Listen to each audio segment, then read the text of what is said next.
ভারতের উত্তরপ্রদেশের প্রয়াগরাজ শহরে চলমান মহাকুম্ভ মেলাকে কেন্দ্র করে ৩০০ কিলোমিটারের তীব্র যানজটের খবর পাওয়া গেছে। এতে হাজার হাজার পুণ্যার্থী রাস্তায় আটকা পড়েছেন। সোমবার ভারতীয় সংবাদ মাধ্যম এনডিটিভির প্রতিবেদনে এ তথ্য জানানো হয়। এতে বলা হয়, আটকে থাকা যানবাহনের সারি ৩০০ কিলোমিটার পর্যন্ত বিস্তৃত হয়েছে। বসন্ত পঞ্চমীর অমৃত স্নানের পর কুম্ভ মেলায় মানুষের ভিড় কমে যেতে পারে বলে মনে করা হয়েছিল, তবে পরিস্থিতি ঠিক বিপরীত দেখা যাচ্ছে।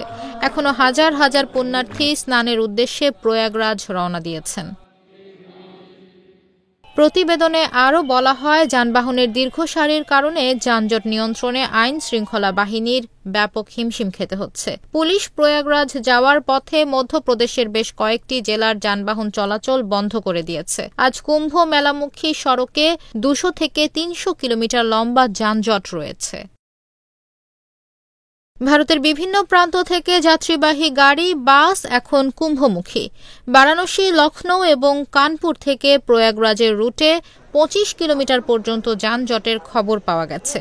শহরের ভেতরেও প্রায় ৭ কিলোমিটার দীর্ঘ যানজট। ভিড় সামলাতে প্রয়াগরাজ সঙ্গম রেলওয়ে স্টেশন বন্ধ করে দেওয়া হয়েছে। আপাতত প্রয়াগরাজ জংশন স্টেশনে একমুখী ট্রাফিক ব্যবস্থা চালু রয়েছে।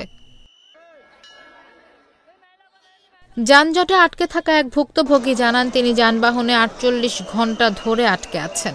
মাত্র ৫০ কিলোমিটার পথ পাড়ি দিতে প্রায় ১০ থেকে ১২ ঘণ্টা সময় লাগছে। দীর্ঘ যানজটের কারণে মহাসড়কে আটকে পড়েছেন মহাকুম্ভে আসা হাজার হাজার ভক্ত। কর্মকর্তারা জানিয়েছেন, এখন পর্যন্ত ৪৪ কোটি মানুষ মহাকুম্ভে গঙ্গায় ডুব দিয়েছেন। গত ১৩ জানুয়ারি থেকে মহাকুম্ভ শুরু হয়। ২৬ ফেব্রুয়ারি পর্যন্ত এই মেলা চলবে।